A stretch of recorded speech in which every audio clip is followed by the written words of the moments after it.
안녕하세요. 저 세종보원초등학교 교사 김상목입니다.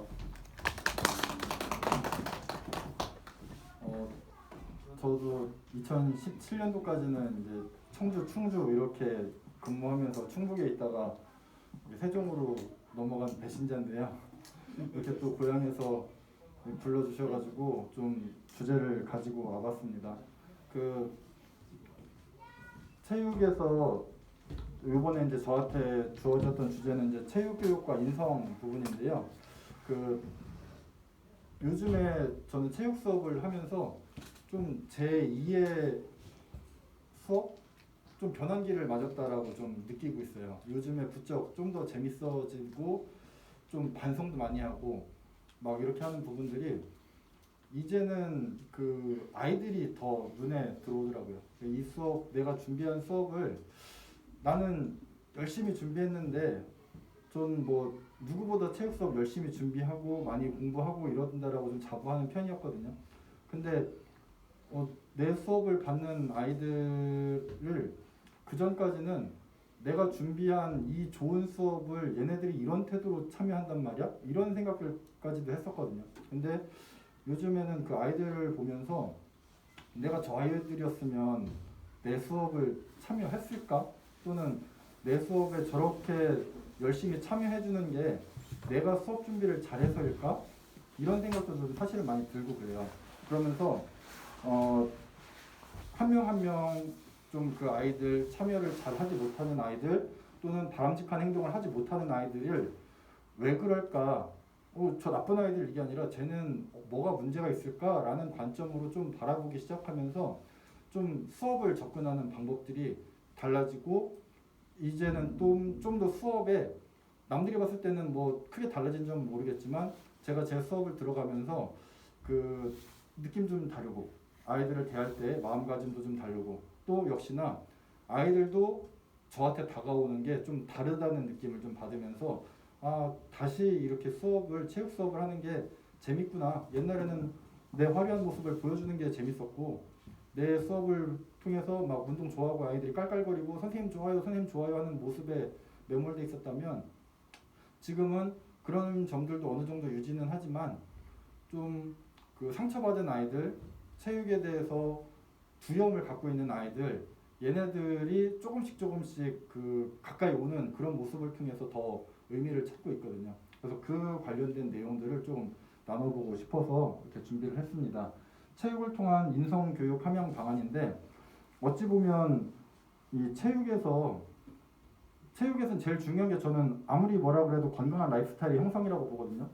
내가 이 수업을 통해서 얘네들이 인생을 확 바꿔주진 못하지만 얘네들이 나중에 컸을 때 나랑 같이 경험한 수업 경험 조금 가지고 나한텐 이런 운동이 맞네, 난 이런 운동 가지고 뭐 건강 관리하면서 행복하게 살아야지 라는 경험을 제가 심어줄 수 있다라고 보는데 이 어찌된 영문인지 최근 몇 년 사이에서부터는 체육에다 자꾸 인성을 갖다 들이대요. 그렇게 하면서 심지어는 어떤 일이 벌어지냐면 체육 수업을 하는데 아까 이제 유충석 교장 선생님께서 말씀하시는데 놀이가 인성 함양에 좋대더라. 놀이로면 체육 시간 뭐 인성놀이 뭐 하고 또는 뭐 시 쓰는 게 또는 뭐 그림 그리는 게 뭐 좋대더라. 그래가지고 체육 수업인데 뭐 엉뚱한 그런 것들 또는 1시간 내내 막 아이들끼리 토론만 하는 경우들도 있어요. 그게 뭐 어쩌다가 한번 뭐 거기에 관련된 내용을 가지고 그렇게 하는 거면은 얼마든지 좋지만 그냥 그렇게 하면 그냥 인성교육인 것처럼 흉내를 내면 뭐 체육에 대한 새로운 접근인가 보다 이런 얘기들을 하는 경우들을 봐서 또 어떻게 하면은 건강한 라이프스타일의 형성 또는 아이들 입장에서 체육을 배우는 목적 그것과 인성을 연결 지어야 될까 이런 생각을 조금 해봤습니다. 제가 못하는 게 2개 있어요. 여러 가지 있는데 제일 못하는 게 시간 맞춰서 끝내는 거랑 또 하나는 잠 깨우는 거 재워드리는 건 잘하는데요. 혹시라도 졸리시면 손 드세요. 제 레몬 하나씩 드리겠습니다. 그리고 저 몇 시까지 하면 될까요?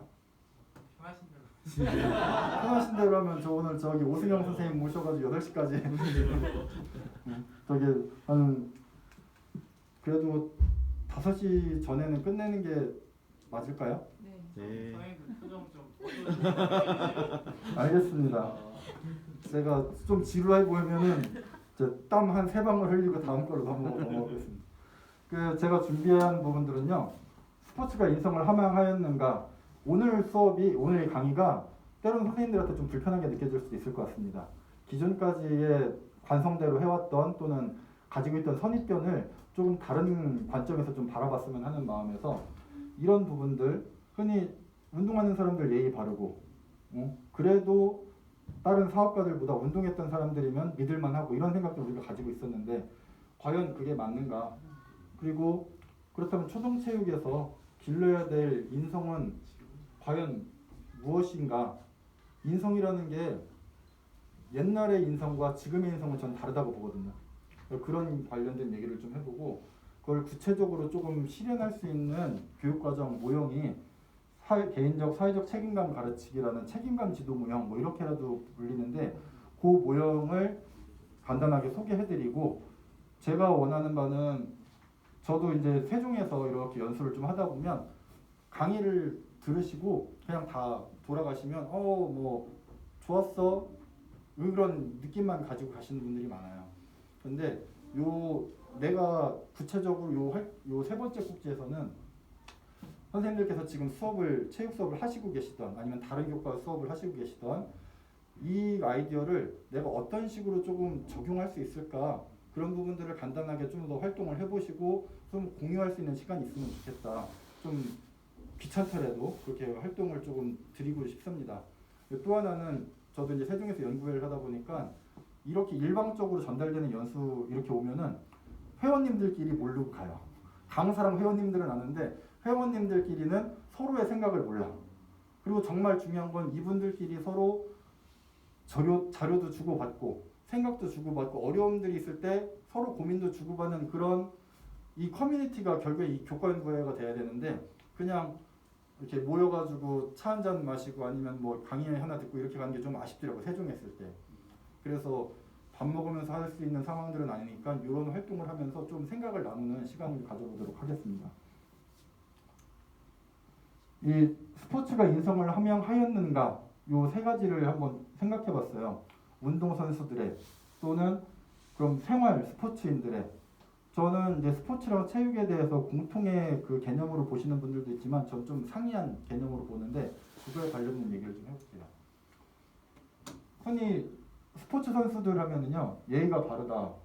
뭐 이제 저 야구 선수 감독들끼리도 선후배 간에 이렇게 깍듯한 모습이라든지 동료애가 좋다. 저 사진은 그 프로 축구 이제 유럽 리그에서 심정지가 와가지고 그분 이제 심폐소생술하면서 이 보호해주기 위해서 가림막 있는 그런 모습들 또 이 남북한 농구 경기라고 하는데요. 서로 일으켜주는 그런 모습들 뭐 여기 하나 또 사례가 있는데 정직한 모습 요거 보셨는지 모르겠는데요.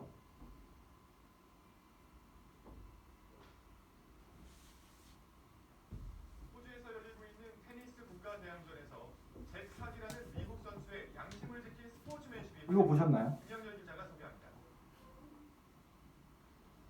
호주 휴이티의 서브가 아웃으로 판정되자 상대 선수인 잭삭이 느닷없이 이렇게 외칩니다. 뜻밖의 상황에 휴이티와 심판 모두 어리둥절해하자 잭삭이 다시 한번 권유합니다.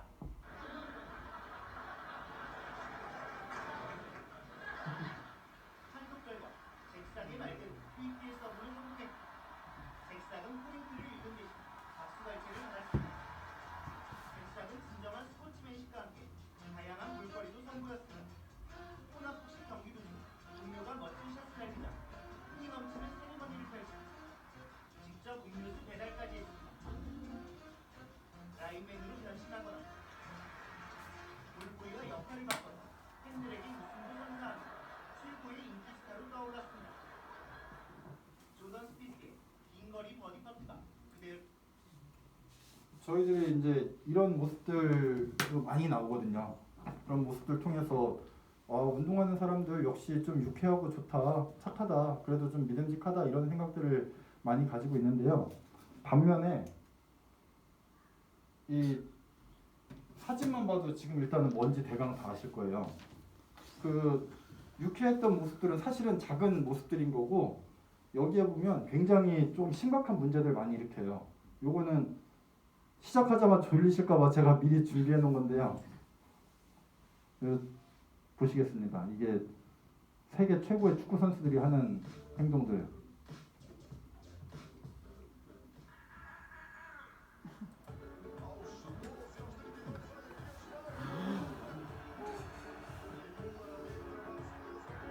이건 누가 봐도 공을 다루는 건 아니죠. Mené 3 buts 1 avec la sortie de Gonzalo Higuaín. Joueur carton rouge cette fois-ci pour Gonzalo Higuaín. Ouais, attention parce que là.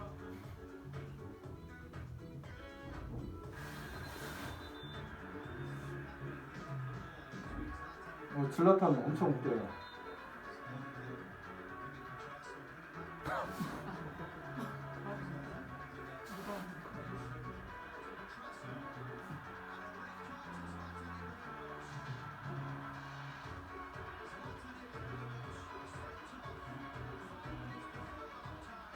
끝까지 쩔뚝거리면서 걸어가요.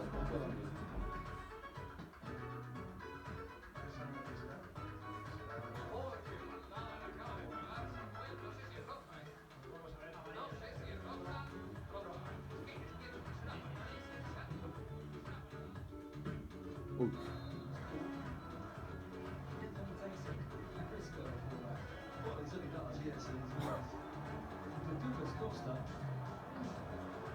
well, actually, the mate, it's only a yellow card. That has to be a red, he has to be off. He replay of 3 to actually send him off. His first 2 goals for his new club. Oh. That's why Douglas Costa was sent off for straight red. The pressure in there when they got all the pictures of the great games over the years.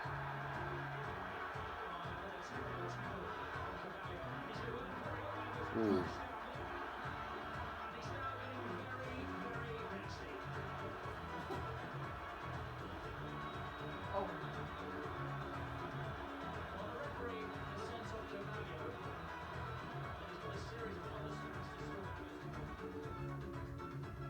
It's been going on. The goal line assistant here.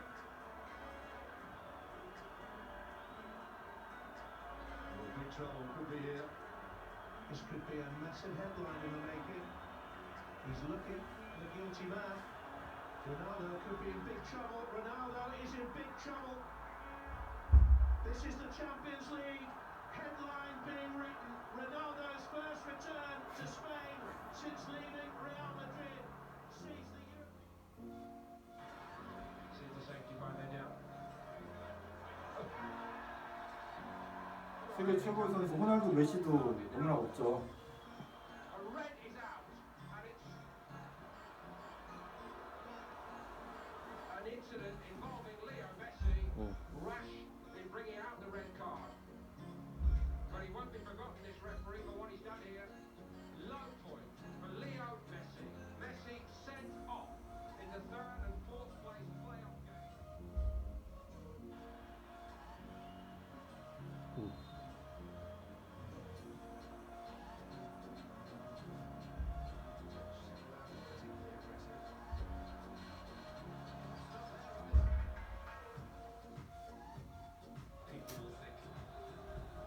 Now, Mbappe going in. He already had a yellow, but that contact will probably be a straight red. Yep, and it is back pocket time as Mbappe learns a hard lesson. He didn't like the treatment, but you can't react like that. 자, 뭐 더 이상 안 봐도 될 것 같은데 동영상도 졸리신 건 아니죠? 이 축구뿐만이 아니라요. 농구, 뭐 미식 축구부터 해가지고 우리나라 경기도 마찬가지고요.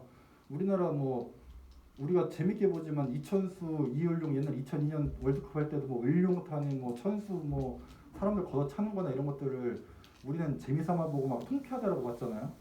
이게 말도 안 되는 얘기인데 운동선수 경기 중에서도 동료의식 한 번 다치면 시즌 아웃되고 또 좀 더 심하게 다치면 은퇴까지 해야 되는 그런 거 알면서도 그렇게까지 파울하는 모습들 이기려고.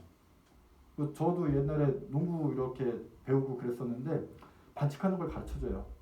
어떻게 하면 상대방이 점프슛 할 때 교묘하게 싹 들어가가지고 상대방을 당황하게 만들어서 이렇게 그 중심 잃고 넘어지게 만드는 방법부터 해가지고 그 심판한테 걸리지 않고 반칙하는 방법들을 알려줍니다. 지도자들이.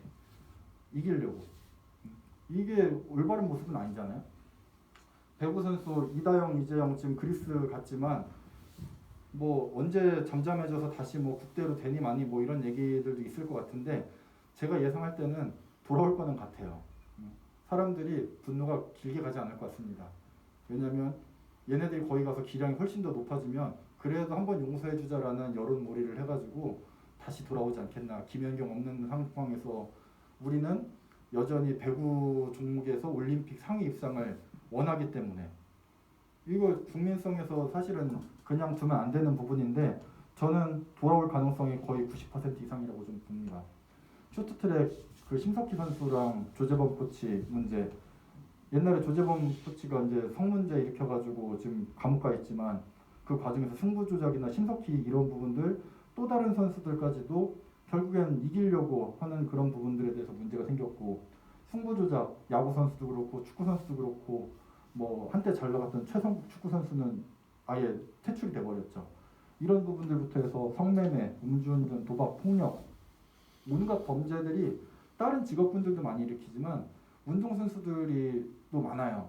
근데 우리가 기대하는 바는 사실은 교사, 뭐 성직자들, 목사 아니면 운동선수들이 이런 범죄 일으키면 사실은 더 배신감이 크잖아요. 믿었던 사람들인데 저 사람들은 저렇게 안 할 줄 알았는데 저렇게 한다고. 그러니까 결국에는 제가 말씀드리고 싶은 거는 스포츠가 이렇게 인성을 그냥 스포츠 한다라 그래서 인성을 길러주지 않는다. 장병원 선생님 여기 레모나 좀 하나 배달 좀 해주세요. 이 레모나가 잠 깨는데 좋습니다. 이게 그러니까 그 우리 학교 간식이에요. 아이들 옛날에 그 아침마다 제 건강체육교실이라고 아침에 일찍 오면 아이들한테 한 10분 15분 정도씩 뭐 줄넘기나 달리기나 이런 것들을 하는데 애들을 오게 하려니까 간식을 주려는데 기존에 맨날 주는 게 초콜릿, 젤리 뭐 이런 거잖아요. 과자 조그만 거 이렇게 했는데 건강하려고 오는데 몸에 안 좋은 거를 주는 게 좀 그렇다 싶어서 이번에 좀 바꿔서 셀렉스라고 그 단백질 음료 있어요. 그거랑 레모나 뭐 이런 비타민 이런 걸로 좀 바꾸니까 그래도 좀 마음이 편하더라고요. 이게 레모나 지금 신 거 집어드시면 잠이 좀 깨실 거예요. 그 어쨌든 이런 부분들 그럼 이 사람들은 운동선수니까 이겨야 되니까 뭐 그런 수 있지. 그런데 그러면 생활체육인들 있죠. 저게 요즘에 옛날에는 등산의 목적 이런 영화도 있었거든요. 에로 영화. 그 등산 산악회 가가지고 건강하려고 가는 게 아니라 거기 가서 불륜 일으키려고. 요즘엔 배드민턴 동호회가 더 심하대요. 그 제 친구들도 이제 그 어릴 때 같이 운동하던 친구들 장가 못 간 친구가 있는데 걔 장가 보내려니까 주변에 있는 애가 배드민턴 동호회 가래요. 배드민턴 동호회 가면 여자 쉽게 만난다고. 그렇게 해서 해요. 그 무슨 얘기인가 싶어가지고 좀 검색을 해봤더니 저게 댓글들이 장난이 아니에요. 배드민턴 불륜 딱 치면 온갖 불륜의 온상 배드민턴 동호회 요새 제일 심하대요. 그래서 곳곳에 있잖아요. 이 사람들 집에서는 남편이고 아내고 가서 건강하게 이렇게 운동하고 와라. 그래서 가정에 더 충실해라. 이런 목적으로 동호회 활동을 한다고 보냈는데 그렇지 않더라. 또 운동 동호회 내에서 이것도 배드민턴 폭력 사건, 살인 사건도 있었고요. 폭력 사건도 있었고 청주에 있었어요. 청주에서. 청주가 좀 옛날부터 조금 심각한 일이 좀 많네요. 이 배드민턴 코트 사용 문제 가지고 또는 이제 뭐 기분 나쁘게 했다고 술 먹다가 때리고 뭐 잘못해서 뭐 그 라켓 부러진 걸로 찌르고 뭐 이렇게 해서 가장이 돌아가시는 일도 발생하고요. 요거는 동영상도 졸리신 것 같아요. 요건 안 볼게요. 저희 장모님이 대전에서 그 배드민턴 동호회 불륜을 목적으로 가신 건 아니에요. 그 배드민턴 동호회를 가셨는데 거기 체육관을 그 2군데 동호회가 쓴대요. 코트가 3개인데 서로 그 코트 하나 더 가지려고 엄청 싸운대요. 막 서로 눈치 보고 막 그 시설 사용 신청 걸어놓고 자기들 장비 막 갖다 놓고 젊은 사람들 배드민턴 치는데 서로 못 치게 막고. 근데 그 두 동호회가 쓰느라고 일반인들은 거기 못 들어간대요. 중구청 재산이거든요. 일반인들 거기 똑딱똑딱 그 약수터 같이 가족끼리 와서 치라고 마련한 장소인데 동호회가 세종도 엄청 많아요. 그래서 요번에 바뀌는 추세가 무조건 예약제, 랜덤 예약제로 그래서 바뀌는 거예요. 그 시에서 관리 편하게 하려고 동호회들한테 니들이 맡기고 주로 쓰면서 관리도 좀 해라라고 맡겨놨더니 자기들이 거기서 막 술판 벌리고 문 잠궈놓고 자기들한테 허락받고 쓰게끔 이렇게 하니까 민원이 하도 들어가서 아예 그냥 오픈 예약제로 바뀌었거든요. 이런 모습들 보면 이런 사람들도 결국에는 운동 많이 하고 평상시 다른 사람들보다 많이 하는데 이 사람들 인성 괜찮은 건가? 그래서 저는 이제 드리고 싶은 말씀이 여기 놀이게임 스포츠 체육이라는 이제 개념에 대해서 잘 안 보이시나요? 여기에 보면 저는 스포츠와 체육에 대해서 조금 구분을 짓습니다. 그냥 스포츠도 사실은 뭐 공부 좀 하신 분들은 쟤 좀 이상한 소리 한다라고 할 수 있는데 스포츠도 모든 신체 활동을 포괄하는 넓은 의미로 쓰일 수도 있어요. 근데 저는 조금 협의의 의미로 보면 스포츠랑 체육은 좀 더 이 스포츠나 놀이나 이런 것들을 가지고 와서 그런 신체 활동을 가지고 와서 교육의 본질이다라는 얘기는 그 신체 활동이 핵심 내용인데 그것을 가지고 교육의 도구로서 사용하는 게 체육이다라고 봐요. 우리가 기존에는 체육이 본질이고 체육이 목적이지 이런 생각을 가지고 아이들한테 체육이나 스포츠를 무조건 참여시키고 어느 수준 이상의 뭔가 기능을 갖춰야 된다라는 생각을 가진 게 불과 10년 전까지만 해도 거의 그렇게 지내왔었는데 저는 좀 생각이 다릅니다. 어쨌든 체육은 도구예요. 좀 이따 말씀드리겠지만 아이들이 체육 쓸데없는 거라고 생각하는 아이들 많습니다.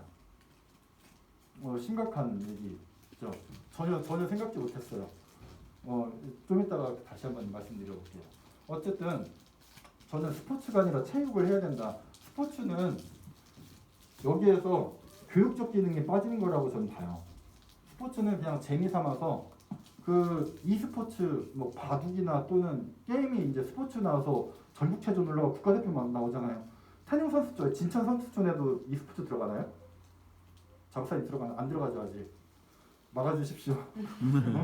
저 체육고등학교에 뭐 컴퓨터 막 500만 원짜리 쫙 깔리고 있으면 그런 거 좀 안 어울리는 것 같은데 이게 우리나라에서 운동, 스포츠, 체육 이런 부분들을 혼용해서 가져온 전 학자들의 좀 문제가 있다라고 보거든요. 이 외국에서도 헬스, 피지컬 에듀케이션, 스포츠는 다른 개념들로 조금 이렇게 상이하게 보는데 우리나라는 스포츠로 지금 모든 걸 지금 바꾸고 있어요.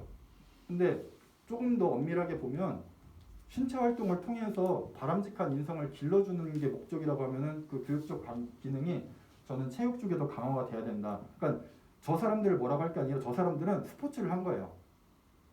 체육을 한 게 아니라 스포츠 직업 교육으로서 자신의 취미를 이렇게 욕구를 해소하기 위한 스포츠 활동에 참여하는 거지 그걸 통해서 바람직한 인성을 기르려고 했던 건 아닙니다. 근데 우리는 아이들을 바람직한 인성을 길러주는 목적으로 교육의 중요한 꼭지잖아요. 인지, 심동, 정의에서 이 신체적인 것들과 함께 인성과 함께 그 의사결정 능력까지도 함께 길러주는 이 체육이 굉장히 중요한 역할을 하는데 여기에서 이제 우리는 체육이라는 것들을 아이들에게 가르쳐야 된다. 그러니까 기존에 선생님들께서는 스포츠 선수와 이걸 혼동하시지 말고 내가 아이들을 가르치는 게 내가 이 종목을 잘 가르치는 게 아이들한테 꼭 목적이 아니라 이걸 통해서 아이들이 더 바르게 성장하게 건강하게 성장하게 우리는 목적을 두어야 된다. 그러면 현대 초등체육이 길러야 될 인성이 무엇인가? 이 체육 수업을 통해서 인성이 저절로 길러진다라고 하는 경우들이 너무 많아요. 연구 결과들도 보면 그냥 어떤 운동 했더니 애들이 뭐가 좋아지더라. 뭐 어떤 뉴스포츠를 했더니 애들이 뭐가 좋아지더라. 막 이런 얘기들을 많이 하거든요. 이게 논문이나 이런 것들 또 우리 현장 연구대에도 보면 뭐 체육과 이런 거에서 어떤 프로그램을 했더니 애들이 뭐가 좋아졌다 이런 얘기들 많이 하거든요. 근데 거기서 빠진 게 있어요. 교사가 의도적으로 뭔가를 투입한 겁니다. 그냥 그 활동 자체가 아니라 그 활동을 하면서 거기에 의도적으로 뭔가 규칙을 좀 더 강조해서 규칙 준수를 시켰든 또는 뭐 책임감이나 아니면 남에 대한 배려하는 것들이라든지 이런 것들을 추구를 했든 어쨌든 뭔가 이 투입이 되는데 이런 것들이 결국엔 스포츠는 이게 없는 거예요. 그냥 스포츠는 스포츠 활동에 참여만 하면 되는 건데 체육에서는 우리는 우연적으로 얻어지는 것들도 물론 있지만 교사가 의도를 가지고 이런 인성을 기르고 싶어서 그것들을 어떻게 하면 이 체육 수업에 녹여낼 것이냐. 아까도 얘기했지만 인성을 가르치기 위해서 체육을 덜어내는 게 아니라 신체 활동이나 체육의 본질적인 걸 유지하면서 이것들을 어떻게 녹여내는 것이냐. 그게 우리에게 필요한 전문성이잖아요. 그거 너무 쉽죠. 그러니까 이를테면 이거 덜어내고 인성 가르친다면 너무 쉽죠. 맨날 체육 시간에 앉혀놓고서는 논어 맹자 외우기 하고 뭐 틀리면 하고 맨날 쫓아다니면서 얘네들이 규칙 지키나 이런 거 체크하면 되는데 그게 아니니까 우리 신체 활동과 합쳐서 해야 되니까. 그래서 여기에서 요 분들이 요 논문을 쓴 걸 보니까 결국엔 뭔가 수입이 의도적으로 돼야 된다. 그리고 그게 작용이 제대로 돼야 되는데 개인적인 성공 경험 그리고 사회적인 요인. 그러니까 결국에는 인성이라는 건 개인 나의 내부와 나의 외부가 서로 바르게 직면하고 교류하는 그런 부분이잖아요. 그런 부분들이 있는데 거기에서도 물론 부정적인 맥락이 존재한다. 왜냐하면 어쩔 수 없이 사람들이 만나는 과정이기 때문에 이런 투입을 하더라도 근데 긍정적인 개인적인 부분과 사회적인 부분들이 융합을 일으켰을 때는 곱하기로 여기서는 얘기를 해요. 더하기가 아니라 비록 부정적인 맥락에서 어느 정도가 덜어지더라도 그래야 이런 긍정적인 상호작용의 효과가 있다. 즉 우연히 그냥 길러지는 건 없다. 교사가 정말로 뭔가 의도를 가지고 중점적으로 투입을 해줘야 된다.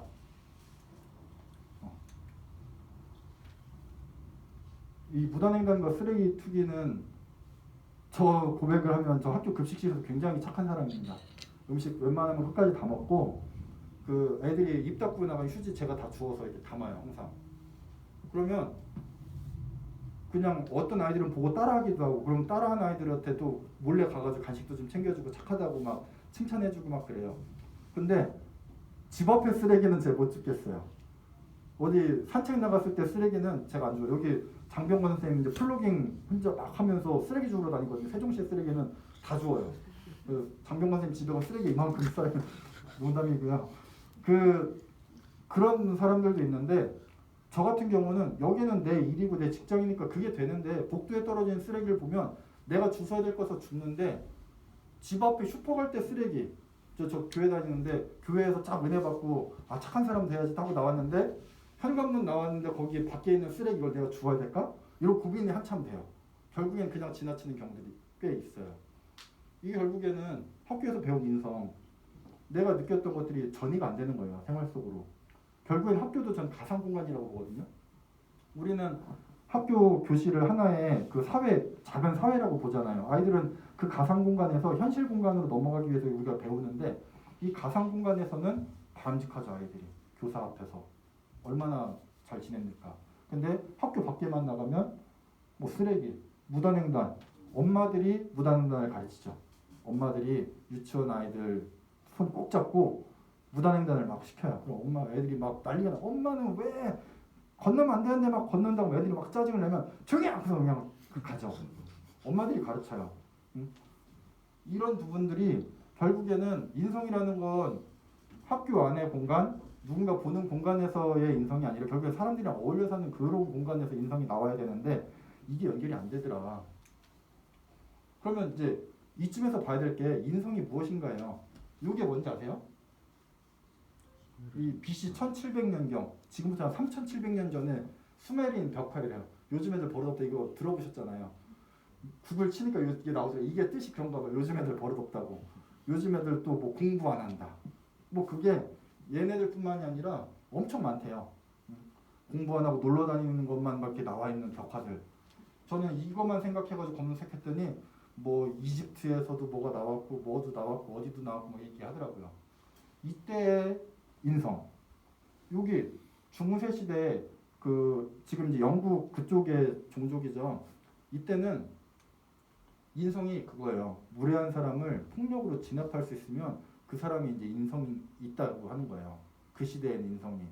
기사도 있잖아요. 기사도. 불의를 보면 참지 않고 내가 힘을 통해서 딱 그 전사의 인성. 그 시대는 그게 인성이죠. 그리고 우리나라 세종시대는 삼강오륜, 임금을 잘 모시고 부모를 잘 모시고 이게 그때 당시 인성이고, 산업시대에는 이때는 이제 완전히 망가지죠. 이때 결국엔 돈이면 다 돼. 이때 이걸 배경으로 사실은 2차 대전, 1차 대전 다 이런 데서 나오고, 또 이때는 아동의 착취라든지 지금 우리나라에서 노동력 착취 이게 다 이때 발생하거든요. 돈이면 다 돼. 그러니까 사람들이 인성이랄 게 딱히 뭐가 없어. 그냥 돈이 최고인 세상. 그런데 이제 4차 산업혁명 거치고 지금 이제 우리 호모사피엔스라는 말 들어보셨죠? 이 스마트폰 하던 세대. 이때는 지금 이제 저희들은 다 라떼 세대잖아요. 이 사람들이 우리가요 저기 신규 교사들한테 가고 저기 정지훈 선생님 그쪽 가가지고 야 이렇게 하면 안 돼. 뭐 교장 선생님 오시면은 벌떡 일어나가지고 인사도 하고 차도 좀 있으면 미리 좀 타다 드리고 이렇게 해야지. 그러면 이제 라떼는 말이야 이제 나오는 거죠. 라떼는 안 그랬는데 그래도 이거는 정도 해야 되지 않아? 그러면 또 갑질했다고, 선배가 갑질했다고 이런 얘기들이 나오거든요. 그거는 우리가 세상을 잘못 살고 있는 거죠. 우리가 우리 시대의 인성을 가지고 지금을 보고 있는 거예요. 지금 시대의 젊은이들의 만에 그거에 맞는 인성이 따로 있다. 그러면 이제 아이들이 살아갈 미래거든요. 이때는 이 사람을 인간으로 볼 것이냐, 인간이 아닌 것으로 볼 것이냐, 이것부터 지금도 우리나라는 지금도 이제 뭐 다양성, 다문화 이것 가지고도 뭐 이렇게 보잖아요.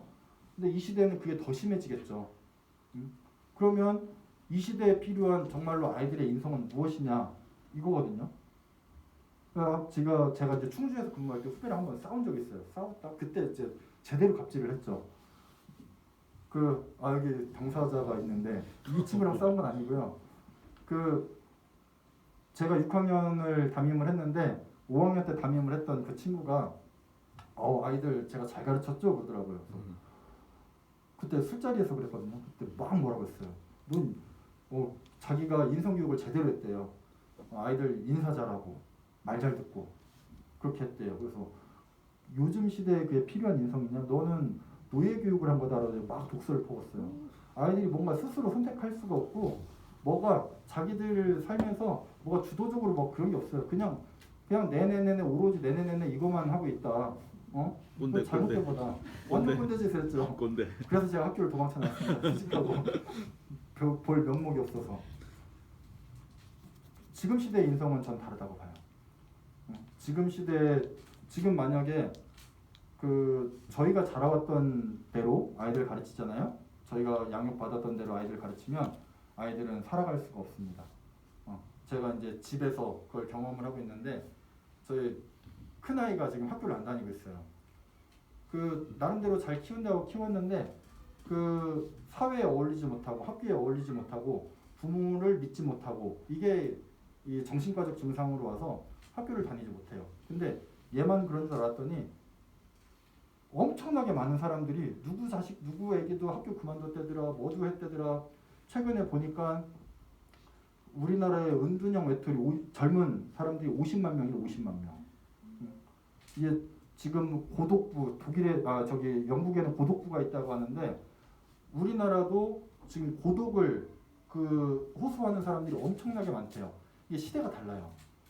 우리 젊을 때는 우리 어릴 때는 옆집 아저씨가 또 와서 혼내기도 하고 옆집 아줌마가 밥도 챙겨주고 우리 엄마 없을 때는 옆집 엄마한테도 맡기고 자연스럽게 뭐 이렇게 어울렸던 시대라고 하면 지금 아이들은 그런 세대가 아닌데 우리는 그 마인드로 인성교육을 하게 된다. 그럼 아이들이랑 소통이 전혀 안 되죠. 그래서 저희들이 그 세대로 가야 돼요. 그래야 라떼가 안 돼요. 아이들을 우리 세대로 끌고 오려니까 라떼인 거예요. 그러면 이제 교육과정을 한번 볼게요. 교육과정에서 제일 밑에 태도에 관련된 내용만 쭉 뽑았거든요. 엄청 많아요. 이 별거 아닌 것 같아도 엄청 많습니다. 그래가지고 이걸 언제 다 가르쳐? 그리고 이거 다 가르치면 사실은 성인 군자가 되겠죠. 중학교 졸업하면 아이들은 성인 군자가 돼야 됩니다.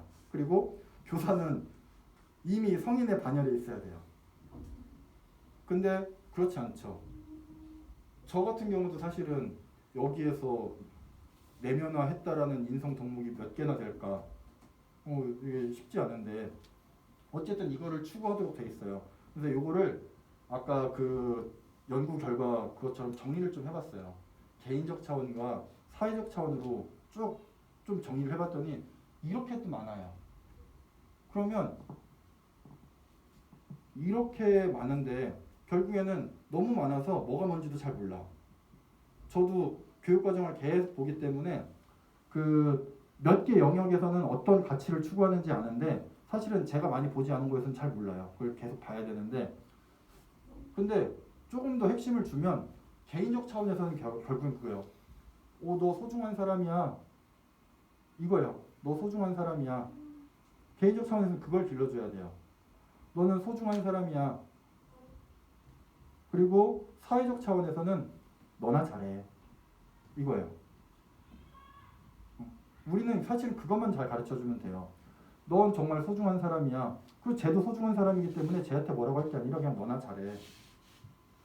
그리고 조금 더 나아가면 이제 쟤네들한테 어떻게 하면 서로 도움을 주고 서로 의지하면서 살 수 있을까? 그건 이제 또 높은 차원에서 얘기인 거죠. 근데 결국엔 우리는 그걸 갖다가 너무나 복잡하게 얘기를 하고 있습니다. 넌 소중한 사람이야. 그렇기 때문에 어떻게 살아야 돼요? 김윤아 선생님, 우리 소중한 김윤아 선생님, 요새 관리하시는 우리 김윤아 선생님, 소중하니까 관리하시잖아요. 어떻게 관리하십니까? 열심히 건강을 잘 챙기고 있습니다. 그 요즘 아이들 은둔형 외톨이 있잖아요. 얘네들 상담, 제 이제 딸내미 상담받고 뭐 병원 가고 하면은 제일 많이 하는 말이 그래. 괜찮아. 너 괜찮아. 너 괜찮은 사람이야. 잘 지내고 있어. 이 말 들으려고 그 가는 거예요. 근데 또 돌아오면 그 말을 금방 또 까먹죠. 근데 지금 저도 이제 나름대로 머리도 깎고 괜찮은 사람처럼 보이고 싶어서 그런 거 아닌가요? 누구나 다 인정투쟁을 갖고 있죠. 괜찮은 사람처럼 인정받고 싶어서 사람들이 사실은 사회생활을 합니다. 솔직히 말하면. 그죠? 왜 두 가지 꼭지가 있어요. 괜찮은 사람인 것처럼. 사실은 그렇지 않죠. 자기는 알죠. 저는 이제 술을 끊었는데 술만 먹으면 돌변하는 그런 모습과 막 그 과거에 막 이런 것들 생각나면서 그걸 감추고 싶고 들키지 않고 싶은데 그게 자꾸 떠올라서 나를 괴롭히는 거예요. 그때 누가 괜찮아. 그럴 수 있어. 누구나 그럴 수 있어. 그러면서 그런 부분들을 치유하고 이제 앞으로 그럼 난 소중한 사람이기 때문에 어떻게 하면 소중하게 살 수 있을까? 이런 것들을 아이들에게 가르쳐주는 거죠. 너 소중한 사람이야. 소중한 사람이기 때문에 어떻게 하면 너를 더 소중하게 할 수 있을까? 이런 관점으로 아이들을 접근해야 됩니다. 예전에는 넌 그렇게 하면 이거는 예의에 어긋나지. 넌 그렇게 하면 안 되는 거야. 넌 왜 도대체 얘가 그러니? 봐봐. 너 말고 애들 다 열심히 하고 있지. 이거 뭐 하는 거야? 이렇게 하면 아이들은 거기에서 사실은 더더욱 상처를 받죠. 아이들이 상처를 받는 제일 중요한 그 원천이 세 개예요. 부모, 친구, 선생님. 다른 데서 아이들 상처 안 받아요. 유괴범도 아이들에게 상처를 주지 않아요. 지나가면서 나랑 상관없는 사람. 근데 가장 아이들이 믿고 따르는 그 세 명한테 그 관계한테 상처를 받습니다. 그러면은 부모들도 아이들 요새 그 오은영 박사 나와가지고 하는 거 금쪽 같은 내 새끼 보면 오은영 박사 맨날 그 얘기 하잖아요. 괜찮아. 그럴 수 있어. 부모도 위로하고 아이도 위로하고. 이제 오은영 박사가 쓴 화해라는 책을 아침에 좀 잠깐 보고 왔는데 결국엔 그 얘기예요. 그럴 수 있어. 그래도 소중해. 넌 괜찮아. 이게 그렇구나. 이런 공감. 이게 결국엔 개인적 차원에서 아이들이 자기가 그렇게 존중을 받아야 남들이 해줄 수 있습니다. 자기가 그렇게 존중받아보지 못한 사람은요. 못해요. 서정기 선생님 저기 뒤에 계시지만 서정기 선생님이 제 이제 학부 때 선배부터 해가지고 굉장히 저한테 막 많은 가르침을 줬는데 저는 형이 저한테 해주고 형이 또 다른 교수님들이나 선배들한테 하는 거 보고 막 보면서 나도 저렇게 해야 되는구나, 나도 저렇게 하면 좋겠다, 이런 생각을 갖게 되는 거죠. 그냥 아무 그런 거 없이 후배들에 대해서 뭐 하나도 없는데, 야 인마 너는 이제 네가 중간쯤 됐으니까 네가 뭐 좀 해야지, 그러면 책임감과 일루만 가는 거지. 그렇게 선배들이 챙김을 받고 뭐 이렇게 했던 그런 부분을 가지고 제가 이제 또 해주고 싶은 거죠. 그래서 또 유충석 교장선생님 또 저 충주에 발령받고 외지로 나가 있을 때 학교 어떻게 할 거냐고, 어디 갈 거냐고 다 알아봐 주시고 막 그런 모습 보면서, 야 나도 나중에 빨리 자리 좀 잡고 그러면은 이런 것 좀 챙겨주면 좋겠다, 이런 생각 들더라고요. 얼마나 좋습니까? 사회적 차원에서는 결국엔 그거예요. 네 할 일이나 똑바로 해. 너나 잘해. 이게 말이 그거예요. 네 할 일이나 똑바로 해. 그거거든요. 결국에는 모든 것들이 역할이 주어지면은 사실은 혼자 산다라고 그러면 이런 게 필요 없잖아요. 혼자 산다 그러면은 인성이니 성격이니 다 필요 없죠. 그냥 혼자 살면 되니까. 결국 인성이라는 건 사람과 사람이 만나는 건데, 결국에는 딴 사람들한테 피해 안 주면 1차적으로 제일 좋은 거고, 거기에서 나아가 삼 사람한테 도움이라도 주면 더 좋은 거죠. 결국에는 이걸 다 합쳐봤더니 아까 말씀드린 쟤도 잘하고 있어. 그냥 너나 잘해. 너 잘 되면 쟤한테도 좀 나눠줘.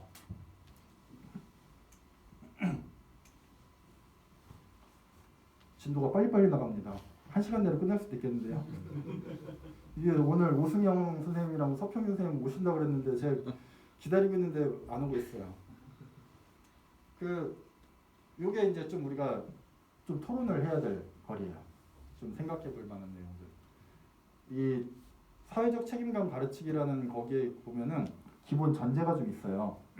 여태까지 선생님들 체육 수업 모형이나 이런 것들 많이 들어보셨을 거예요. 뭐 이런저런 모형이 있다. 근데 가장 안 좋은 케이스가 껍데기만 이렇게 가지고 오는 경우 있어요. 그 모형에 대해서 잘 몰라. 근데 어떤 걸 좀 흉내는 내야 되고 또 어떤 보고서를 좀 써야 되고 논문을 좀 써야 되겠으니 좀 특이한 거를 가지고 오는데 그 껍데기 어떤 절차대로 하면 된다, 이것만 가지고 오는 사람들. 근데 또는 내가 그 모형은 잘 몰라. 근데 내가 수업 이렇게 하는데 요런 게 좀 좋대. 그래서 그걸 이제 카페테리아식 변용이라고 하는데 필요한 것만 쏙쏙 가지고 와요. 근데 정말 근본적으로는 근본 철학을 가지고 와야 돼요. 그 껍데기나 이런 것들은 내 상황에 맞게끔 변화돼도 이 사람이 가진 철학과 이 사람이 하고자 하는 게 뭔지, 그래서 요게 그 배경이 되는 거예요. 그 관점 바꾸기, 그러니까 교사에서 학생한테 권한을 줘야 된다는 얘기예요. 책임감 가르치기 하려면. 그럼 여기에서 보면 가르치는 내용과 학생의 학습 경험, 요거는 뭘 얘기하는 걸까요? 뭐를 얘기하고 싶어서 저렇게 꼭지를 달았을까요?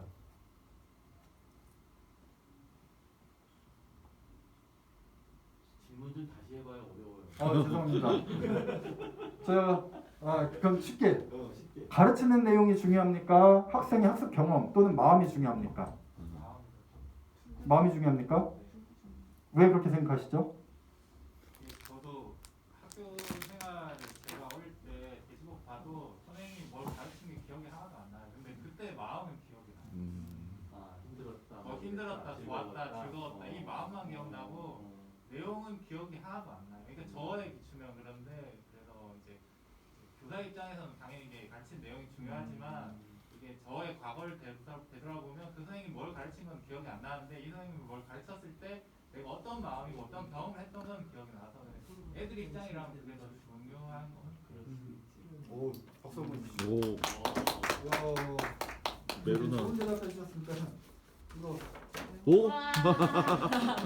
이거 아니, 바카스 바카스 젤리입니다. 바카스 젤리. 바카스 젤리. 보셨죠 이거? 자, 대답해 주시는 분에게 넉넉하게 드리겠습니다. 전 다른 생각이다. 다른 생각 가신 분. 일단 네. 그 성취 기준이라는 거 우리는 해야 되니까 네. 그 성취 기준에 맞게끔 가르친 내용을 일단 당연히 중심은 내용에 있어야 될 것 같고요. 네. 근데 그 내용을 가르치는 방법에 있어서 아이들이 활동을 무조건 넣어야 되는데 그 활동을 약간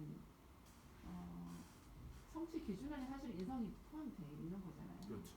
그 거기에 포커스를 두고서 내용을 일단 짜야 되는 게 더 중요할 것 같고 그걸 당연히 학생의 학습 경험 들어가게끔 거기에 들어가는 거죠. 그 내용 안에는.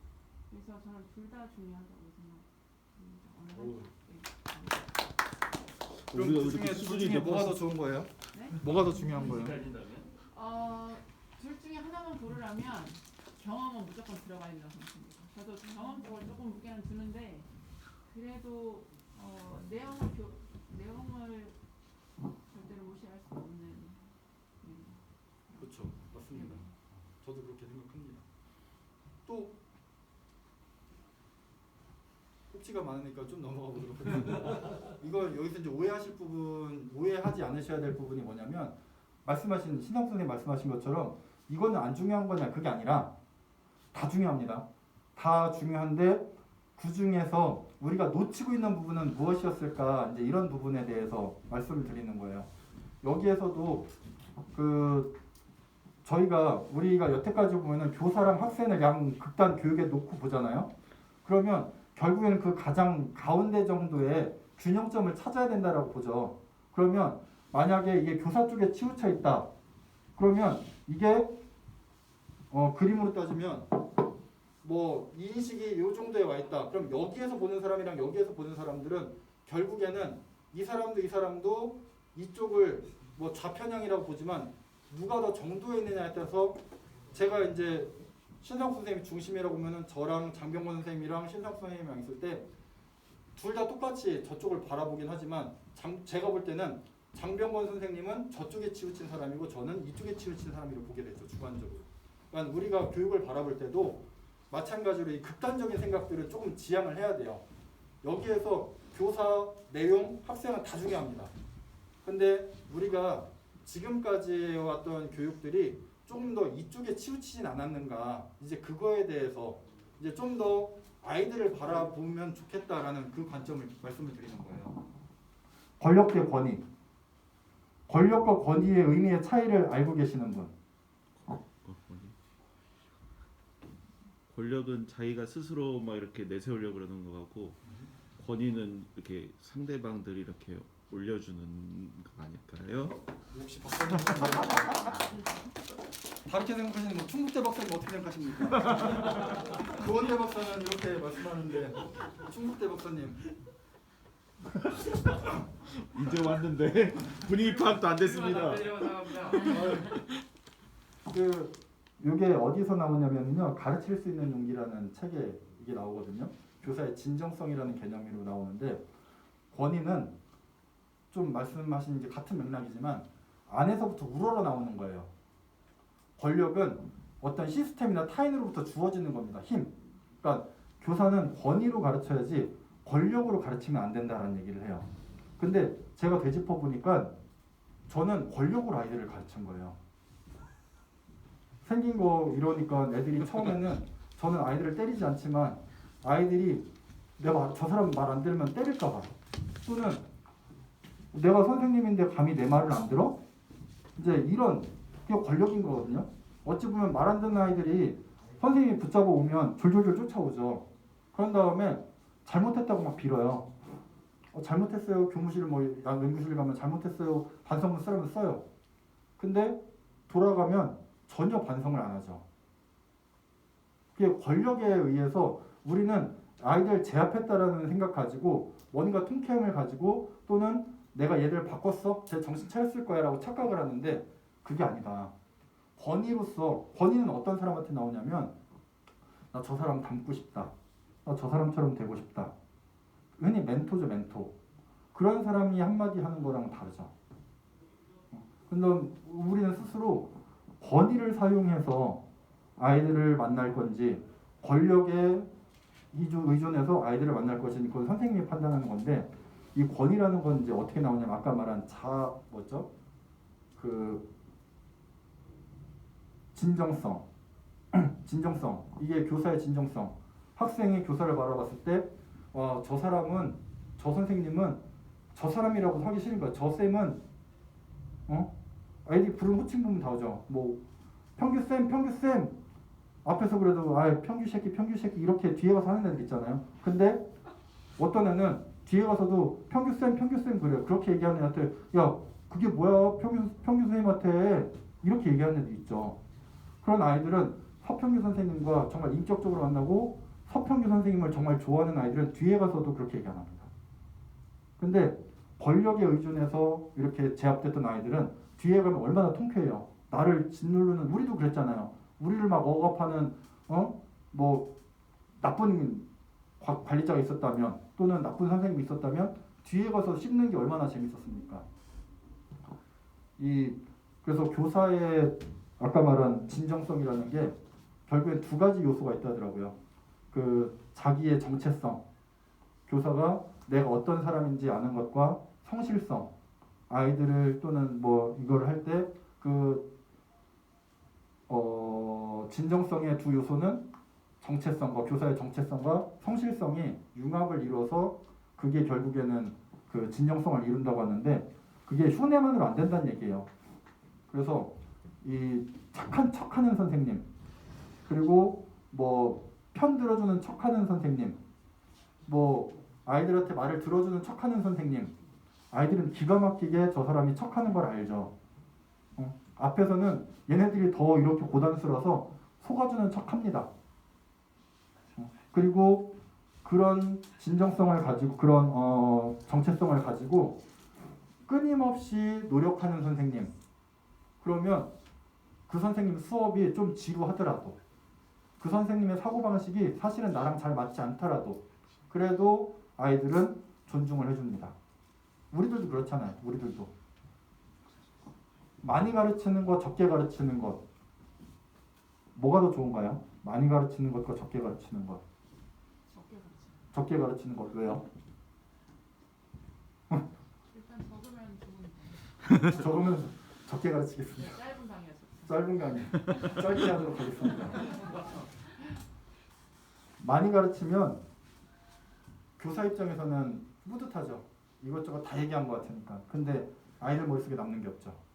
그 박사과정 들어가서 이제 지도 교수님이 그 강의할 때 1시간에 하나만 강조하래요. 어차피 다 까먹으니까 1시간에 하나만. 그거라도 하나. 그러면 그게 맞는 말 같죠. 지금도 요번 이제 약 한 2시간 정도 강의 끝나면 다 날아갈 거예요. 그래서 제가 계속 반복하는 거예요. 생각을 바꿔라. 아이들은 소중하다. 거기에서부터 이제 저는 그 얘기만 계속 하다 갈 거예요. 그거를 이제 뭐 다양한 뭐 사례를 들어서 이제 말씀을 드리겠지만 그러면 적게 가르치려면 이제 무엇을 가르치냐가 중요하죠. 적게 가르치는데 쓸데없는 걸 가르쳐. 최악이죠. 적게 가르치려면 가장 중요한 거를 뽑아내는 능력이 또 필요합니다. 습득하기와 선택하기. 이게 무슨 뜻일까요? 뭐를 습득하고 뭐를 선택하는 얘기일까요? 일방적으로 가르쳐 주는 거 배우는 거랑 자기 주도성을 가지고 확실히 교육청 파견교사는 개념이 아니에요. 저거 사실은 저 하면서 서평규 선생님 사실 생각하면서 했어요. 정말로 여기 그 계속 학교 다니면서 그 다모임 같은 거 주관하고 막 그랬었잖아. 애들 공동체하고 지금 학교 가서도 그거 하고 계시는 것 같은데 그쪽 많이 하는데 이건 도덕적 가치를 얘기할 때요. 도덕적 가치를 우리는 도덕 시간에 습득하게 하잖아요. 근데 도덕적 가치를 아이들이 판단하게 만드는 거예요. 선택하게. 왜 선택하게? 서평 선생 왜 선택하게 만들죠? 글쎄요. 거기까지. 아직 스트레스 좀 부족합니다. 제가 김용환 교수님이 아닌 걸 다행으로 생각합니다. 그 저번에 지금 그 제일 처음에 혁신 그 교육관님 바뀌고 나서 그때 뭐 혁신팀 막 만들고 할 때 지금 장학관님이신데 하여튼 최모 장학관님이 계셨어요. 그때 아이들 뭐 전체 뭐 다 모임하고 막 이렇게 하는 이유 중에 하나가 또 혁신학교에서 막 만장일치 뭐 회의하고 막 이렇게 하는 이유가 자발성 때문에 그렇다고 했어요. 자신들이 선택한 것에 대해서는 그래도 관심 갖고 참여한다. 그게 이제 혁신에서 모토거든요. 모든 사람들을 다 모아놓고 전체 협의를 하는 건 스스로 선택한 거는 그래도 자기들이 책임을 지려고 한다. 여기에서도 학생들한테 정직하게 살아야지 뭐 한다 우리 예화를 막 장황하게 막 들어줄 게 아니라 얘네들이 정직을 선택해보고 정직을 선택했을 때 오는 불편함과 또 어떤 긍정적인 느낌 이런 것들을 가지고 살 수 있게끔 우리가 기회를 줘야 된다는 얘기인 거예요. 교사 주도, 학생 주도 이거는 어떤 느낌? 이거는 뻔히 다 보이죠. 수업을 이제 교사가 주도할 것이냐, 학생이 주도할 것이냐. 이제 점점 미궁으로 빠지는 게 이렇게 하면 수업을 어떻게 해야 돼? 이렇게 조금씩 이렇게 혼란이 오셔야 됩니다. 수업 교사가 주도하고 학생이 지 맘대로 하면 지들 맘대로 가겠네. 뭐 수업하기 싫어요. 어디 딴 데 가고 오늘 뭐 선생님 못생겼어요. 그러고서는 딴 데 가서 놀러 가고 막 이렇게 되는 것까지도 그럼 인정을 해야 될 것이냐. 근데 그것까지도 들여다보면 좋겠다. 왜 제가 수업을 안 하고 싶은지. 옛날에는 안 하는 아이들 못 견디잖아요. 그러면 어떻게 해서든 참여시키고 저는 이제 옛날에 그랬어요. 내가 옛날도 아니네. 그 수업을 열심히 준비해서 재밌게 준비해 놓으면 안 하는 아이들이 없을 거다라고 생각했어요. 그래서 그때도 이제 막 어디 가긴 나가고 그러면 내 최고의 무기는 수업이다. 아이들이 막 아프다고 하기 싫다고 나왔다고 애들 하는 거 보고 재밌어서 선생님 이제 다 나왔어요. 그러면은 아니야 넌 아파서 못해라고 빼면 그 다음부터는 정신 바짝 차리고 꾀병 안 부린다. 근데 그런 애들이 있어요. 그러니까 무슨 얘기냐면 아무리 재밌어 보여도 안 오는 애들이 있어요. 요즘 아이들은 있어요. 그랬을 때 저는 걔네들이 왜 안 하는지에 대해서 관심을 주지 않고 저 이상한 애네 그랬어요.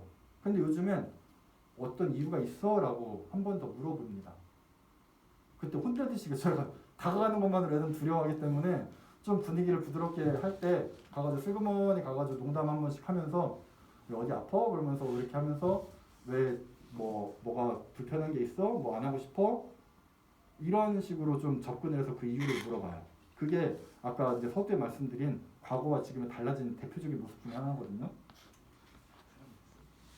이 질문들이죠. 학생은 교사의 지시를 무조건 수용해야 하는가?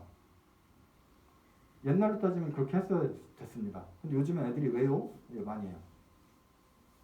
근데 요즘엔 아이들이 왜요라는 말을 교사가 제대로 답변하지 못하면 사실은 그게 이제 폭력이 되고 정서학대니 뭐 이런 얘기를 합니다. 정서학대가 괜히 정서학대가 아니잖아요.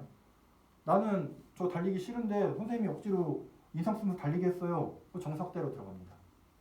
그만큼 시대가 변했다는 거예요. 가치에 대한 올바른 교육은 주입식으로 되지 않는다. 이게 아까 요것과 관련된 거고요. 도덕성의 본질은 올바른 선택을 하는 능력이다. 결국에는 저는 요즘에 이제 드는 생각이 인지, 정의, 심동 이렇게 얘기하잖아요. 그러면 전 인지가 첫 번째라고 봅니다. 체육을 하고 있지만 결국엔 인지에서 결정을 합니다. 이걸 내가 할지 말지. 그럴 때 물론 체육, 신체와 감정은 거기에 매우 큰 영향을 주지만 결국에는 인지에서 결정을 합니다. 근데 그것들을 자꾸 자극시켜주면서 연결을 바르게 해주는 것들을 우리 교육이 해야 된다.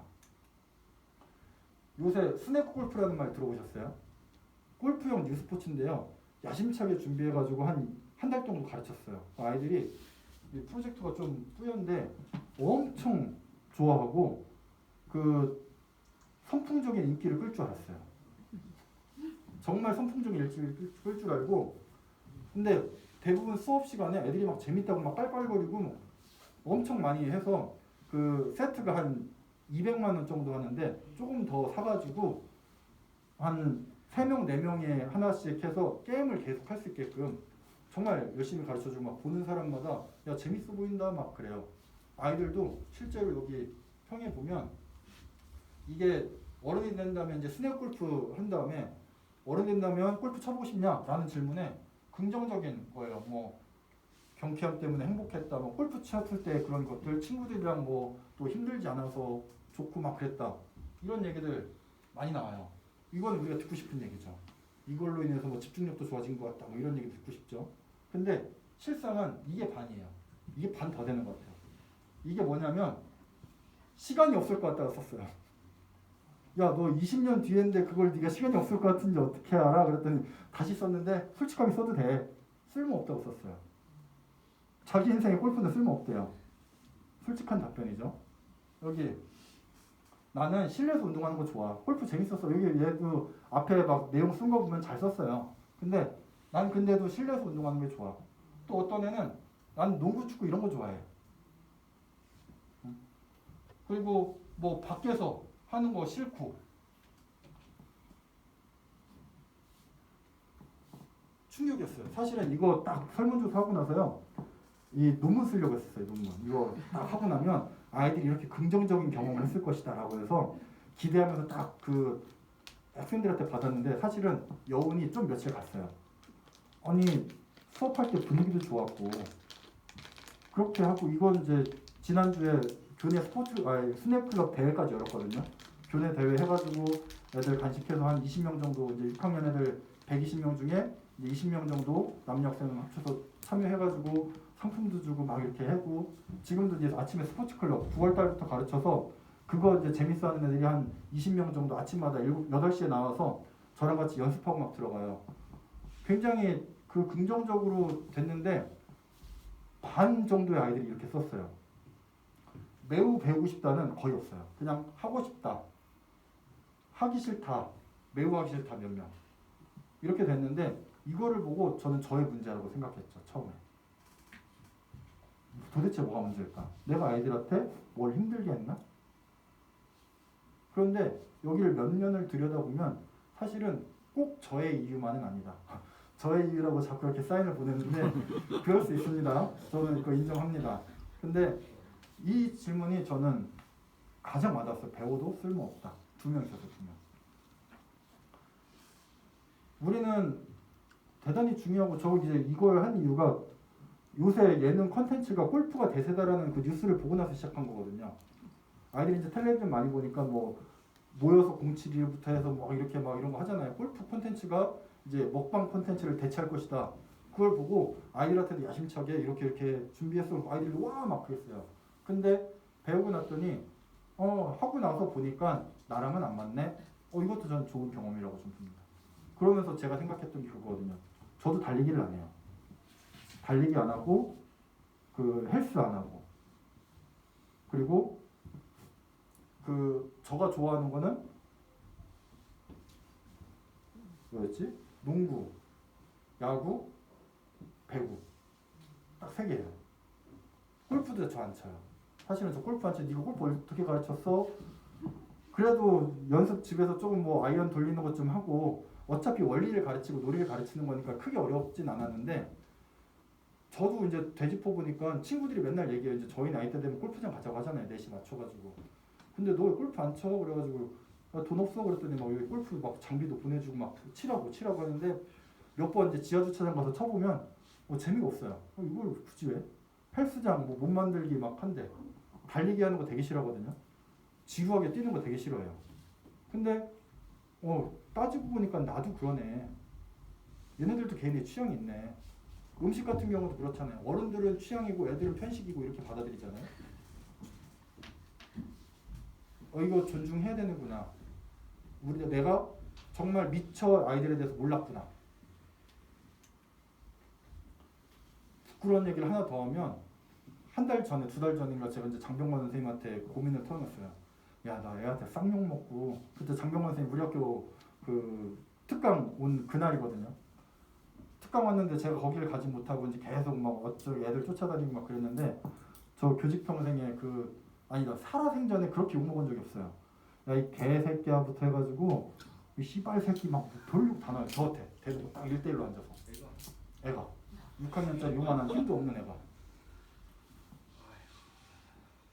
걔 이제 지금은 치료를 받는 아이지만 문제는 저한테 있었어요. 뭐였냐면 평상시에도 부산스러운 애예요. 애들이 쭉 앉아있는데 저는 애들 줄을 안 세우거든요. 그냥 쭉 이제 앉아서 편하게 제가 설명할 때는 편하게 들으려고 하는데 그 주변이 시끄러웠어요. 근데 그냥 뭐 크게 시끄럽진 않았기 때문에 그냥 설명하던 걸 다 설명을 했죠. 근데 이제 급기야 이제 앞에 있는 애를 건드렸어요. 그 앞에 있는 애가 뒤를 돌아봤어요. 걔를 돌아봤어요. 그래서 저는 걔가 건드린 줄 알았죠. 뭐라고 하지도 않았어요. 민욱이 잠깐 일어나서 거기 뒤에가 좀 서 있어. 딱 그랬어요. 그러고서 이제 설명을 끝냈죠. 그래야 뭐 3분에서 5분 정도 있었을 거예요. 갑자기 얼굴이 울그락불그락 해가지고 울면서 앞으로 뛰쳐나오더니 이제 체육창고 안에 숨어 들어갔어요. 그래서 뭐 하는 짓이냐고 나오라고 막 그랬더니 막 이제 안 나와요. 안 나온대요. 그 끌고 나왔어요. 그 끌고 나왔는데 또 막 이제 교실 밖으로 나간대. 체육관 밖으로. 그러면서 이제 무슨 얘기 왜 그러냐고 그랬더니 막 그때부터 막 욕을 하기 시작하는 거예요. 그래서 너 잘 생각해라. 내가 너한테 그렇게 욕먹을 사람이 아니다. 그랬더니 그래도 계속 걔는 막 뭐가 분한 거예요. 얘기를 들어봤더니 얘가 건드린 게 아니에요. 얘가 장난치고 부산스럽게 하고 있었던 건 맞는데 얘도 이제 바람직하진 않았죠. 근데 옆에 있는 애랑 장난치던 게 아니라 얘 서로 이렇게 뭐 둘이 이렇게 막 하다 걔를 건드리려고 하는 게 아니라 스쳤는데 얘가 뒤에서 뭐지 이렇게 봤는데 저는 제가 설명하고 있던 그 분위기에 몰입돼 가지고 이걸 못 본 거죠. 그리고 이제 이런 식으로 본 거죠. 저쪽에서 어수선하게. 근데 제가 한 번 더 확인을 했어야 되는데 그러지 못하고 그냥 이렇게 세웠죠. 그때부터 이제 딱 그 실수 하나 가지고 살아생전에 먹어보지 못한 욕을 그날 정말 많이 들었어요. 근데 처음에는 뭐지? 얘를 한 대 때리고 해야 되나? 애들 앞에서 애들이 다 앉아있는 데서 막 그러니까 별의별 생각이 다 들었어요. 다른 애들도 일단 수업 못하고 이제 앉아있고 어쩌지? 그냥 그러고 있었어요. 일단 얘기를 다 들었어요. 그랬더니 맞았어. 내가 잘못 본 거였어. 그건 내 인정했어요. 미안하다. 그건 내가 잘못했다. 그랬더니 이제 얘가 더 화가 나기 시작한 거야. 자기가 이제 잘못한 게 아니니까. 그러면도 네가 잘못한 부분이 있는데 그 부분에 대해서도 얘기를 했지만 그거는 이제 더 이상 얘의 관심사는 아니죠. 선생님이 그 전부터 자기를 싫어했대요. 그 전부터 자기를 미워했고 그 전부터 자기를 뭐 그렇게 차별했대. 막 그 난리가 났어요. 그래서 이제 결국에는 뭐 나중에는 잘 원만하게 처리가 되고 이제 그 친구도 이제 저한테 와서 선생님 잘못했다고 얘기하고 이제 며칠은 걸렸지만 또 이제 다시 수업에 들어오고 이렇게 지금은 또 지나가면서 한마디씩 잘 해주고 하는데 요거 교사가 봤던 내용 있죠. 우리는 이제 경력 많은 선생님들수록 실컷 다 알아 이런 얘기들 하잖아요. 뻔하지 뭐 제가 뭐 건드린 거지. 이게 수업에 매몰돼 있고 내가 집중하다 보면 그런 부분들 놓쳐요. 그리고 동료 평가 같은 거 좀 가끔 하다 보면 속된 말로 난 제가 너무 이기적이고 지 거만 계속해. 근데 가끔 동료 평가나 이런 데 보면 누가 친절하게 알려줬다. 누가 면습을 도와줬다. 이거 쓸 때 있어요, 아이들이. 그러면 뭐지? 내가 본 게 다른데? 이런 얘기들이 있거든요. 근데 교사는 그런 것들을 잘 안 받아들여요. 근데 교사가 관찰한 내용보다 학생이 생각하고 있는 게 훨씬 더 정확하다. 그리고 정보가 많다. 아이들이 잘못하면 교사가 너 이거 잘못했어 지적하죠. 그러면 아이들은 반성할 것 같지만 안 그렇죠. 어떤 마음이 들어요? 순간 누군가 날 지적해. 부인하고 싶지 않아요? 아니야. 그 네가 뭔가 잘못 봤길 바래. 감추고 싶고 잘 지키고 싶고. 마지못해 인정하는 건 뭐예요? 더 이상 감출 수 없을 것 같거나 얘가 진짜로 제대로 봤거나 아니면 나보다 엄청 뭐 권력관계에서 높은 사람이거나. 여기에서도 보면은 물론 시간은 더 걸리죠. 그래서 요새 그 일 이후로 전 이렇게 물어봐요.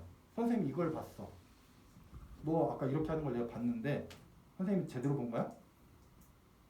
그래요. 그러니까 애들이 그렇대요. 그럼 이거는 선생님 어떻게 이해하면 되니? 그러면은 아이들이 그거 제 잘못했어요. 그렇게 얘기를 해요.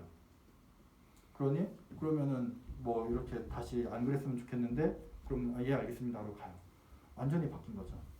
그 전에 콕 집어넣고 얘가 내가 본 게 맞다고 시인할 때까지 일본군 순사처럼 엄청 이렇게 몰아붙였는데 그럼 대부분 애들이 인정하고 잘못했어요 하고 다시는 안 그럴까 하고 들어가요. 벌칙받고. 그러면 그 전까지는 내가 굉장히 우쭐하고 내 수업엔 아이들이 통제가 잘 되고 뭐 하나 장난치는 애들이 없고 그게 내가 권력을 남용한 거라고 생각 안 하고 내가 아이들을 조절을 잘하고 내가 수업 준비를 잘해서 애들을 재밌게 만들고 이런 거냥 생각했는데 그게 아니더라. 그 민욱이 아이로 인해서 완전히 생각이 깨져버린 거죠. 굉장한 경험이고 은혜죠. 그래서 학생은 단체를 볼 게 아니라 학생 개개인의 면면을 좀 봐야 된다. 참여하지 않는 아이가 있어요. 그러면 이유도 제각각이에요. 가서 왜 이렇게 물어보면 사실은 제각각이에요. 한 번은 여자아이가 전학 온 여자아이인데 발목이 아프대요. 배도 아프고. 근데 딱 봐도 꾀병이에요. 근데 이제 제가 이제 여러 가지 공부를 좀 하면서 알게 된 게 그 아이들이 자기가 못할 것 같을 때 오잖아요. 그리고 제 딸이 그 증상이 신체화 증상이거든요. 이게 특정 장소나 특정 사건과 연결이 되면 진짜로 몸이 아파요. 배가 아프게 설사를 하고 막 그래요. 근데 그 신체화 증상이 걔네들한테는 복통과 발목으로 오는 거예요. 실제로. 그러니까 우리가 꾀병이라고 볼 게 아니에요. 그래서 그냥 지나가는 전체한테 얘기를 했어요. 이것 때문에 뭐 자신이 없거나 그래서 좀 참여하지 못하거나 그래서 아프다고 쉬고 싶기도 하고 뭐 이렇게 생각이 들 수도 있다. 괜찮다. 잘하고 못하는 거 괜찮다. 열심히 참여해주면 된다. 이렇게 얘기를 하면서 이제 훈훈하게 하고 돌려보냈는데 전체 얘기할 때 걔가 이제 쪼르르 와요. 사실은요 선생님 저 아픈 것도 조금 있었는데 그 하기 싫은 것도 그것 때문에 조금 있었어요 라고 얘기하더라고요. 그래서 아 선생님 알고 있었어. 응? 그래도 용기 내고 참여해서 고마워. 그렇게 하면서 가니까 그 다음부터도 얘는 정말 못해요. 누가 봐도 얘는 조금 진단을 받아야 되지 않을까 싶은 정도로 협응이 떨어져요. 6학년 여자아이인데. 그래서 맨날 보면 얘랑 짝도 하기 싫어해 다른 애들이. 그런데 맨날 이제 외로워하다가 그래도 선생님이 계속 지지해주고 안 되면 가서 도와주고 선생님 맨날 쫓아요 귀찮게. 선생님 전 뭐가 안 돼요. 그러면 뭐 좀 알려주고선 하고 있어 라고 애들 보고 있다가 조금씩 다른 애들이 막 이만큼씩 늘 때 얘는 요만큼씩 가끔은 뒤로 가는 것 같기도 하고. 근데 요즘에는 이제 아이들이랑 조금씩 어울리고 체육 활동할 때 그래도 짝을 찾아서 갑니다. 그게 결국에는 제가 만약에 그 민욱이 사건 없이 그 전처럼 교만에 빠져서 수업했다 그러면 사실은 얘도 놓쳤을 나이에요. 얘도 아마 대학교 다닐 때 혹시라도 설문조사할 때 체육에 대한 경험을 쓰라고 하면 자기는 부족한데 도움 주는 사람들도 없고 맨날 따돌리고 또 불편한 경험만 가졌다. 그렇게 하고 자기는 운동 안 할 거다라고 썼을 아이예요.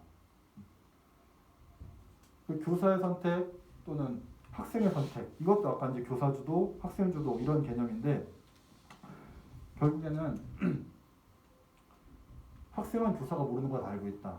실제로 6학년들 생활지도 하다 보면 아이들 입에서 아이들 사건이 다 나오죠.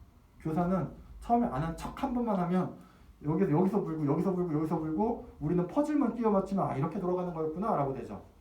실제로 아이들이 굉장히 많이 알고 있죠. 그리고 요거 굉장히 요새 생각 많이 하고 있거든요. 교사는 학생을 다르게 대해야 된다. 대신에 공정하게 대해야 된다. 이 말이 학생 개개인 면면에 맞게끔 우리 이제 형평성, 공평성, 평등 막 이런 얘기 가끔 하잖아요. 그런 개념이거든요. 그 아이에게 모든 아이에게 그 아이들 특성에 맞게끔 대해주고 모든 아이들이 아 선생님이 나를 위해주고 있구나, 나를 사랑하고 있구나 라는 것들을 알 수 있게끔 진심으로 대해주는 게 필요하다. 결국엔 이게 이 책임감 모형의 기본 모토가 되는 거예요. 이거를 알고 있으면 그 다음부터는 조금 더 쉬워집니다. 요분 2018년에 돌아가셨어요. 이거 벌써 나온 지가 그 미국에서 1960년대 70년대 50년 이상 된 얘기예요. 근데 여기 우리나라에 이제 2000년대 초반에 조금 도입이 되고 그때도 우리나라에는 확 퍼지진 않았어요. 근데 우연한 기회에 이제 집에 이 책이 있어가지고 무슨 내용이야? 라고 읽다 보니까 제가 요새 고민하고 있는 내용이랑 너무 맞는 거예요. 그래서 한번 좀 제대로 읽어보고 이걸 가지고 한번 얘기를 좀 나눠봐야겠다 했는데 마침 여기서 기회를 주셔가지고 요 얘기를 할 수 있게 됐거든요. 지금까지 서운한 것 같죠?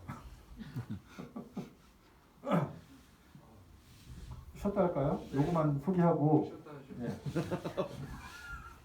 제일 늦게 와서 여기에 보면 요 단계를 수업에 여기에 적용을 시킵니다. 요 단계 이제 0단계부터 5단계까지인데 간단하게 말씀드리면 여기 무책임의 단계예요. 다른 사람한테 피해주는 수준. 그러니까 이게 미국에서는 그 사회 문제가 좀 많잖아요. 우리나라랑 좀 다른 게 미국 애들은 또 거침없이 얘기하는 게 있나 봐요. 뭐 마음에 안 들면 뭐 야유 보내고 막 이런 것들도 좀 있고 문화적인 뭐 부분들도 있고 그래서 무책임의 단계인데 그 남한테 피해주지 않는 단계 이제 존중이라고 해서 말은 거창하게 해놨는데 1 수준은 남한테 피해 안 주는 수준이 1 수준입니다. 이 수준은 참여하는 거야. 열심히 하지 않아. 근데 지금 선생님들 같은 경우도 지금 여기는 좀 자발적으로 오셨지만 우리 연수 같은 데 가면 딱 그 느낌이잖아요. 집합연수 갔어. 그러면 선생님들 대부분 뭐예요? 스마트폰 밑에서 막 하고 있죠. 그러면 저희는 1단계인 거예요. 1단계. 이 0단계는 그 중에 이제 정말 불만 있는 사람이 있어요. 이딴 거 왜 해가지고 지금 바빠 죽겠는데 불러가지고 막 그러면 이제 강사 옆에서 얘기하면 막 토시 막 말꼬리 붙잡고서는 막 저기 빨리 끝내요 막 이렇게 하고 있고 저거 다 아는 내용이고 막 이렇게 얘기해요. 그런 사람들은 욕이죠. 근데 나는 방해는 주기는 싫은데 나도 나만의 갈 길을 갈래. 그냥 어제 못 잔 잠 자고 저기 어제 못 본 드라마 이렇게 이어폰 껴가지고 듣고 이게 이제 존중하지 않는 단계. 두 번째 얘기가 이제 참여는 하는 거예요. 뭐 하려니까 이따가 뭐 활동하라고 그러면 이제 하려니까 쭉쭉 그리긴 하는데 언제 끝나냐 이거 하려니까 하긴 하는데 이게 이제 요 단계. 여기부터 좀 더 긍정적이 됩니다. 이거 어쨌든 나는 별로 하고 싶진 않지만 그래도 뭔가 나한테 도움이 돼. 적극적으로 좀 해봐야지. 이게 이제 3단계. 4단계는 착한 사람이 되고 싶어. 나뿐만이 아니라 옆에서 좀 뭔가 어려움을 느끼네? 그럼 뭐 좀 도와주고 싶은. 그 단계가 이제 4단계. 이제 마지막 단계는 이 수업 시간 결국엔 아까 학교는 가상 공간이라고 얘기했잖아요. 여기에 있는 거를 아웃사이드 월드, 전이 밖에 나가서도 오늘 배웠던 내용을 한번 좀 퍼뜨려 보고 싶다. 그거를 이제 실천하는 단계가 이제 5단계. 우리는 학교에서는 5단계를 지향을 해야 되는데 이런 부분들을 차곡차곡 가고 여기에서 이게 어떤 특정한 단계, 너는 1단계야, 넌 2단계야 이런 게 아니라 이런 단계의 행동들이 있을 때 그 관점에 비추어서 학생들이 선택해보게 하는 거죠. 이를테면 나 정말 오늘 컨디션도 안 좋고 정말 저거 하기 싫어. 근데 내 도저히 3단계까지는 안 되는데 그냥 남한테 피해주지 않는 수준까지는 해야지. 아니면 그냥 하려니까 딱 그냥 참여는 해야지. 이런 것들도 존중할 수 있다. 왜냐하면 취향이 다르니까. 아까 얘기한 대로 동호회 간다고 쳐봐요. 동호회 갔는데 하기 싫은 거 나는 체력 기르는 거 난 싫구나. 이거 똑딱거리는 것만 치고 싶은데 코치가 와가지고 막 저기에서 체력 훈련 막 왕복 달리기 막 30분 하고 그래. 그럼 어떻게 해요? 기분 나빠하고 짐 싸고 다시 나오잖아요. 응? 또는 그거 마지못해서 참여하는 사람들도 있고. 근데 거기에서 내가 선택할 수 있는 최선의 단계를 정도를 목표로 잡고 그걸 가지고 그 수업에 참여를 해보고 내가 그렇게 수업에 참여하였는지 그런 관점으로 이제 수업을 진행한다는 얘기예요. 어찌 보면 매우 간단하고 이렇게 손쉬운 접근법이 될 수 있거든요. 근데 중요한 건 아까 말씀드린 대로 그 아이들에 대한 기본 전제에 대한 생각이 안 갖춰져 있으면 기법에 대한 흉내를 끝나고 정말 아이들 한 명 한 명을 내가 진심으로 볼 마음이 있다라 그러면 정말 유용한 접근법이 될 겁니다. 그러면 좀 쉬었다가 또 이어서 하도록 하겠습니다.